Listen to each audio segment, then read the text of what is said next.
sa atin yung naluntay. So, sabi nila. So, there's nothing wrong. So, i-try natin. So, yun ang sinatry ko.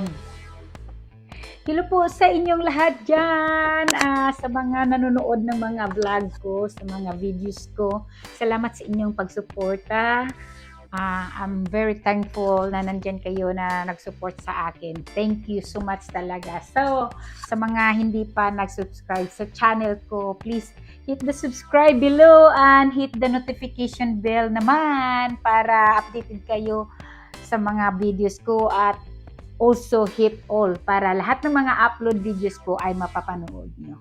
So, today's vlog is kinda different today. So, itong nakikita nyo sa harapan ko is fresh harvest from our garden sa likod ng bahay namin. Sa mga nanood sa past videos ko, mayroon akong vlog na nagawa kami ng garden na parang higher garden na yung naka-elevate siya sa lupa. So, hindi kami nag-direct sa from the soil talaga. So, nagawa kami ng garden na naka-elevate siya. Kasi, dito sa aming paligid, guys, maraming mga squirrel, maraming mga rabbit dyan. Maraming mga rabbit dito sa paligid namin dyan sa likod ng bahay namin. Kaya, hindi kami grow talaga ng garden kasi kinakain nila while nagpa-plant kami dyan. Kinakain nila yung mga plants namin. So, this year, gumawa kami ng elevated garden. So, ito ang harvest namin, guys. Napakasaya talaga namin. Ang daming na-harvest na namin. Lalo na sa tomato namin, guys. Ang daming tomato every other day, nag-harvest ako. Kaya minsan hindi ko na naubos at saka hindi na namin naubos. So, pinamigay namin, guys. So, ito ang harvest namin. Naka-skip lang ako ng 2 araw, guys. Ganito nakalaki yung cucumbers namin. Ang laki-laki na talaga. So, at saka marami din nga kaming talong. Ito yung talong namin, guys. Pakita ko sa inyo yon. Super maganda talaga siya, guys. Yung talong. At saka, ito pa, talong. Grabe talaga yung mga marami pa ako nandoon sa refrigerator. Nilagay ko na sa refrigerator para hindi masira. So, ipamigay ko rin yun. So, ganito yung mga harvest. Saka yung okra namin, guys. Yung marami akong okra, guys. Favorite ko talaga ang okra. So, kahit mag-boil lang ako ng water at saka lagyan ko lang siya ng sausawan. Ito, kumpleto na yun to sa sausawan ko mamaya. So, masarap talaga ang kain ko mamaya, guys. So, of course naman, today, magluluto ako ng ginisang batong at saka with okra. Yun lang ang gagawin ko, guys, kasi yan ang favorite ko. Maraming okra ang ilalagay ko. So, ito, magluluto na tayo at saka, siyempre, hihiwain muna natin yung mga long beans natin. So, kukuha muna ako dadagdagan ko yung long beans ko, guys, at saka itong okra ko. So, ito na, guys, yung mga ingredients na gagawin ko today. So, gilid ko muna to, guys. Ang bigat talaga, guys. Grabe. Grabe talaga siya. Ang dami, guys, di ba? Ganito talaga pag matyaga ka lang dito sa ibang bansa. Dito kami sa Amerika. So, ayan, nag-harvest lang kami ng hanggang lang siya, guys, yung sa summer season lang talaga siya. Kasi mamatay na siya pag mag-fall na, mawawala na talaga kasi lumalamig na. So, ayan lang, guys. Iwa tayo ng okra at saka balatong. Ito, guys. So, ito lang talaga ang favorite ko, guys, na kakainin. So, lulutuin ko na kasi mga 1 week na yata kung naka-harvest tong ibang guys, yung mga balatong ko. Kaya, medyo ano ba yun sa amin, yung sa atin, yung naluntay. So, kailangan ko na siyang lutuin, guys, okay? So, gawa muna tayo ng gulay today. So, ginisang balatong with okra. Ganyan lang, very simple, guys. Ayaw ko na siyang dagdagan ng karne or mga kasi gusto ko yung simple lang. Parang binisaya style, guys. Ganyan. So, ayun. So, kumusta na kayo, guys, dyan? Medyo matagal-tagal talaga ako makapag-upload ng mga video ko, guys. Kasi, ang hirap talaga ipagsabay yung trabaho na regular na trabaho ko guys at saka yung pagbablog. Kaya minsan lang talaga ako. So at least in the future, mayroon akong makita-kita nung tumatanda na ako guys. Mayroon akong makikita na ganito ang ginagawa ko sa while nagwo-work pa ako. Mayroon din akong mga makikita ang mga ginagawa ko na pagbablog. Ganito ang buhay namin dito sa sa USA, ganyan. So, alam niyo na guys, dito talaga sa USA is talaga ang buhay dito, yung work ng work talaga guys all the time. Mahirap talaga pag hindi ka mag-work. So, ganyan talaga kaya wala akong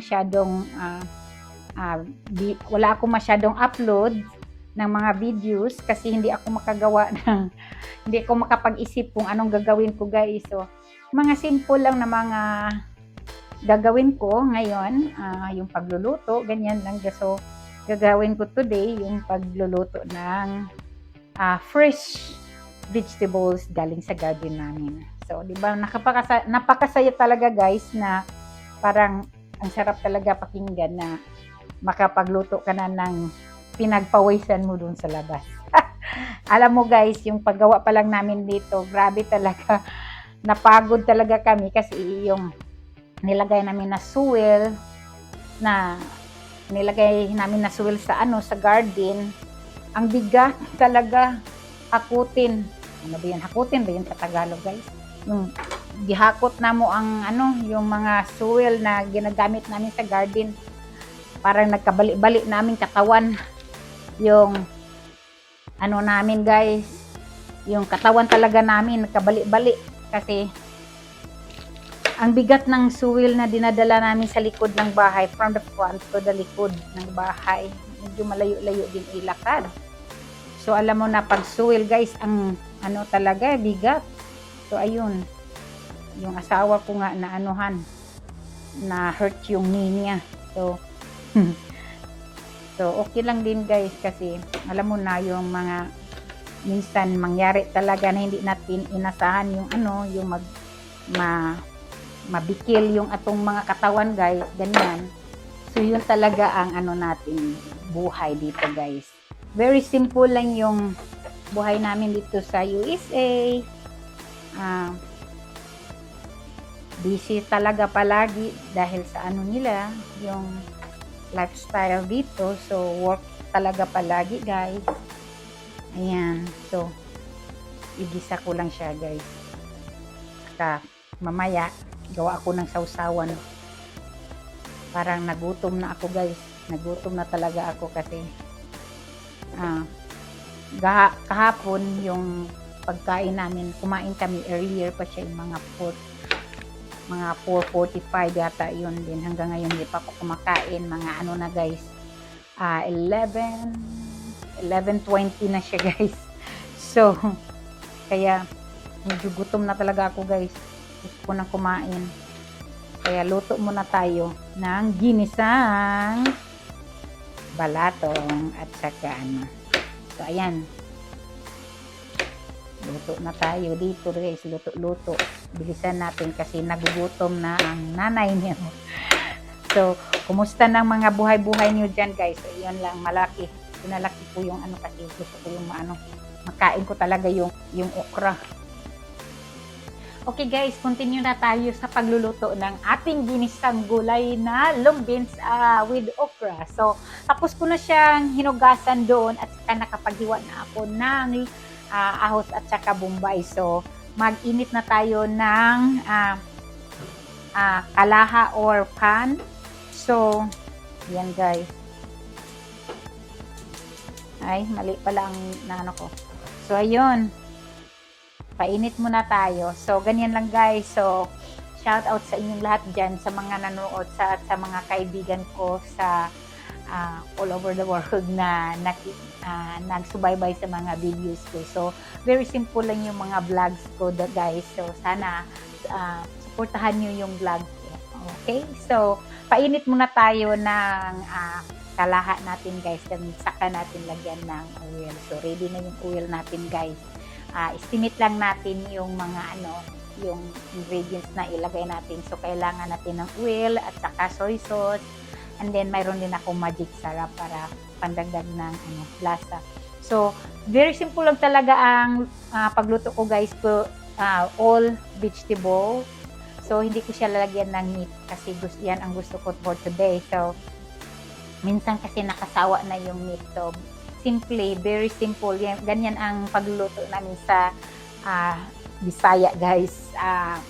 Minsan nakakamiss talaga pag hindi mo makain araw-araw kasi nung sa Pilipinas pa ako, palagi kaming may gulay. Halos talaga may gulay, mga Bisayang gulay. So, ayan na. So, tingnan natin kung nainit na ba to.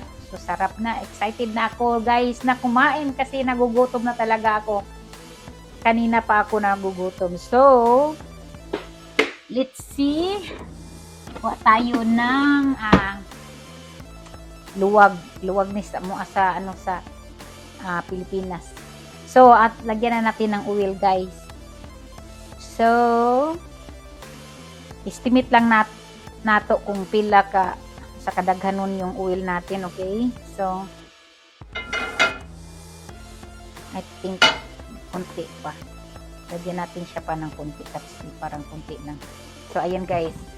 So, painit muna natin yung oil natin kasi sabi ng mama ko before, kailangan daw painit yun at saka para talagang maamoy mo yung mga lamas na ilagay mo yung ahos at saka bombay kasi para daw yun daw ang nagpadagdag ng sarap sa mga luto natin. So, mainit na. So, ilagay na natin yung iligay na natin yung garlic natin, yung ahos. Ayan, mainit na kasi na, kulo na yung yung oil. kulo na yung oil. So, isabay ko na siya guys, yung ahos at saka bombay. Ilagay ko lang siya sa kabilang side ang bombay. Ayun guys, so mukhang masarap na ito mamaya-maya. Simple lang, very simple yung natin, pagkain natin guys. Siyempre hindi mawawala yung kanin natin. So maya, kamayan tayo pag kumain na. Ayan. Kamayan. Yun, luto. Luto tayo ng pagkain natin guys kasi nakakagutom. So, kumusta ng mga buhay-buhay natin, mga kabayan dyan, mga family, mga friends. Yan lang, ganito lang ako guys magluto. Simple. Ako lang ang kumakain nito by the way kasi yung asawa at anak ko, hindi sila mahilig sa masyadong pagkaing Filipino food. Yung kinakain lang nila is lalo na sa mga gulay, ayaw nila yung mga ganitong mga gulay-gulay. So ako lang talagang kumakain nito guys. So haluin natin.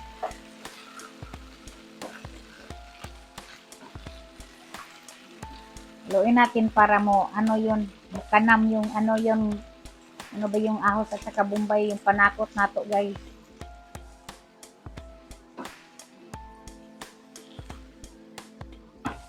Yung takluban nato. Saglit lang guys. Takluban nato saglit. So, ayan. Nakapagluto na rin ako before. Alam nyo guys, hindi ako talaga sa Pilipinas, hindi ako magaling magluto. Kaya dito natututo akong magluto ng pagkain kasi walang magluto sa akin guys, kundi ako lang. So, sa mga Filipino food. Pero sa mga ibang pagkain, yung asawa ko ang nagluluto sa amin guys. So, ayan, libre na akong kumain yan. So, hintayin natin saglit. Then, lagyan na natin siya ng soy sauce. Para maluto na talaga siya. Okay guys, maglagay na tayo ng soy sauce. Ayan. Lagay na natin yung soy sauce natin. Gusto ko yung luto lang niya guys is yung lang niya, yung juice. So, titingnan natin kung masarap ba talaga siya. So, sana masarap siya, guys. Yan. Lagyan natin siya ng magic sarap.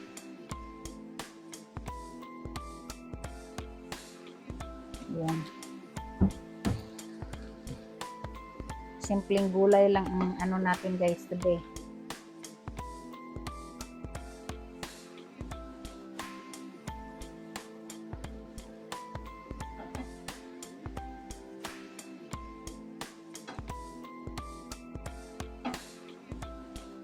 Yan.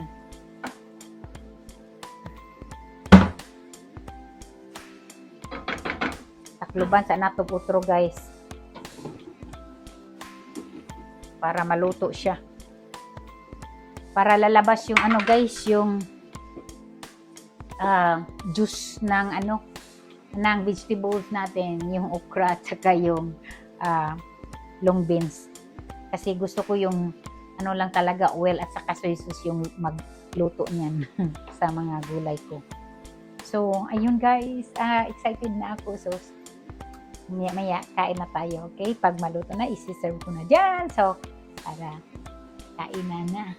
So, sabayan niyo ako pag kumain ako. Okay, so, ayan, guys, tapos na tayong magluto sa ating ginisang gulay na plain okra at saka long beans lang siya. So, ayan na, guys, naluto na siya. Ayan, guys, 'di ba? Look, mukhang masarap talaga siya, guys. Ayan. So, yun, syempre hindi mawala yung kanin natin. So, yun, gulay at saka yung juice natin at saka kamatis. Ito lang ang kakainin ko, guys, today kasi gutom na talaga ako. So, pray muna tayo. Salamat, Lord, for your blessings. Thank you for this food that you provide for us. Salamat kaayo sa imong mga panalangin ka namin. Daghan kaayo ang imong mga blessings na imong i-provide sa among tanan. Dili man ako may hap, but I'm always thankful to you, Lord, for all the blessings. Bisan nga dili na mo makita ang uban nga mga blessing nga imong gihatag kanamo. But I know you always bless us in so many ways. Thank you and bless this food, O Lord God, that it gives nourishment to our body. In Jesus' name, we love you. Amen. So, kain na tayo, guys. Yun. Yung okra at saka yung batong. Favorite ko talaga ang okra, guys. Ginisiyak ko siya ng ganito, hindi ko siya nilagyan ng tubig, guys, kasi para hindi siya yung magparang siyang laway-laway. Wala siyang laway-laway, guys. Para ma-enjoy ko talaga yung okra. Kain tayo.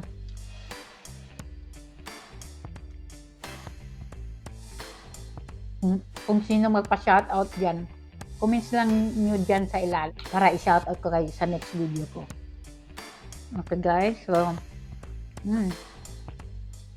ang sarap talaga niya.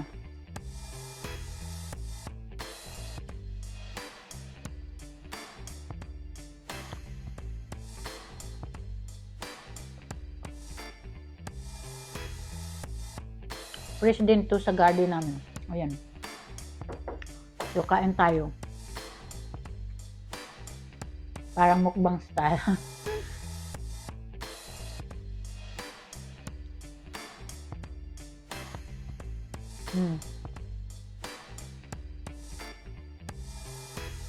Sarap talaga.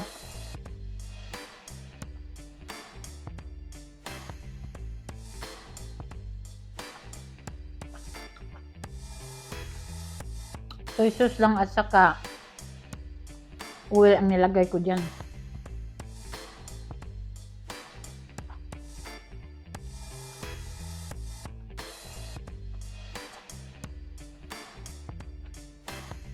Sarap ng okra.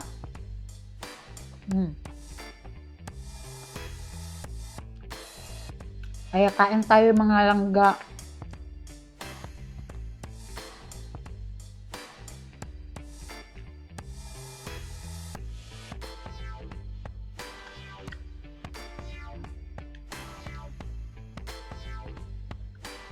Mahilig talaga ako sa tomato guys. Kahit yung malalaki, kinakain ko lang siya. Parang apple.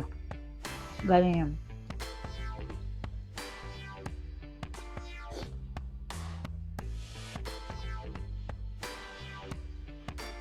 Sarap ng okra. Mm.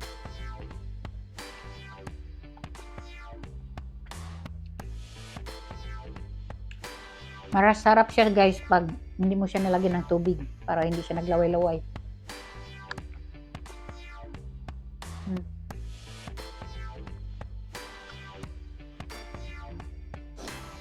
Pasensya na sa hindi kumakain ng okra. Mm. Pero try niyo lang ng try guys. Next time baka magugustuhan niyo na. Kasi ganyan na ako before. Hindi ko siya type ang okra pero tinatry ko siya kasi sabi nila marami dang benefits guys. So ayun.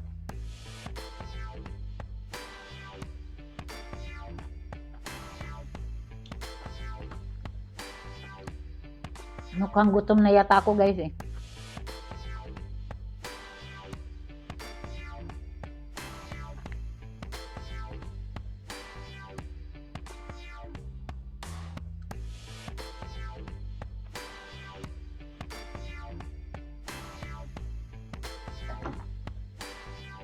So ayun lang guys. So salamat sa inyong panonood. I hope na nag-enjoy mo guys sa pananaw sa akong video. Next time kung mayroon kayong gusto niyong i-vlog, while nandito ako sa USA, i-comment niyo lang below para magawan ko kayo ng videos na gusto nyong panoorin. So, salamat talaga kaayo guys sa inyong panonood. And hopefully next time you still gonna watch my video. Sa mga hindi pa nag-subscribe sa channel ko, please hit the subscribe below at saka hit nyo notification bell and hit nyo yung all para mapanood nyo yung lahat ng mga upload videos ko. So, salamat sa inyong mga suporta guys, and hopefully I will see you next time, and enjoy your day. Always be kind to one another. Spread the kindness and love to one another. No hate. Always love para masaya ang buhay guys. So, thank you and see you next time, and God bless guys. We love you. Bye-bye.